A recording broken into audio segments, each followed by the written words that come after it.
আসসালামু আলাইকুম এভরিওয়ান, আশা করি সবাই ভালো আছেন, সুস্থ আছেন। চলুন আপনাদের সাথে একটি হাদিস শেয়ার করা যাক। সেটি হলো গিয়ে আবু হুরায়রা রাদিয়াল্লাহু তাআলা আনহু থেকে বর্ণিত। তিনি বলেন, নবী সাল্লাল্লাহু আলাইহি ওয়াসাল্লাম বলেছেন, ইজারার যে পরিমাণ টাকনুর নিচে থাকে সে অংশ জাহান্নামে যাবে।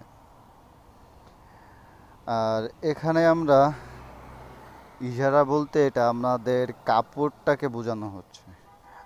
আসলে আমরা যে কাপড়ই পরি না কেন, সেই কাপড়টা যদি আমাদের টাকনুর নিচে থাকে বা নিচে যায়, তাহলে ওই অংশটা আমাদের জাহান্নামে পতিত হবে।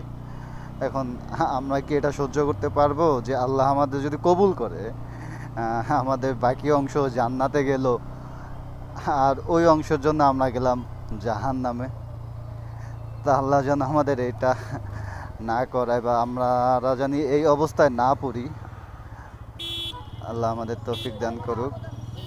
আর আমরা সর্বদা চেষ্টা করব টাকনুর উপরেই কাপড় পরার জন্য, যেটা আমাদের নির্ধারণ করে দেওয়া হয়েছে। এখন জিনিসটা হয়ে গেছে উল্টো, যেখানে মেয়েদের নিচে পরার দরকার ছিল মেয়েরা এখন উপরে পরে, আর ছেলেদের নিচে পড়ার দরকার নেই আর কি, সরি, ছেলেদের উপরে পড়ার দরকার ছিল, এখন ছেলেরা নিচে পড়ে। আচ্ছা যাক, আল্লাহ আমাদের সঠিক বুঝদান করুক, আমরা যেন আমাদের নিজে ভালো মন্দটা বুঝতে পারি। তো আল্লাহ হাফেজ সবাইকে, দোয়া করি সবাই ভালো থাকবেন, সুস্থ থাকবেন এবং সেফলি ড্রাইভ করবেন।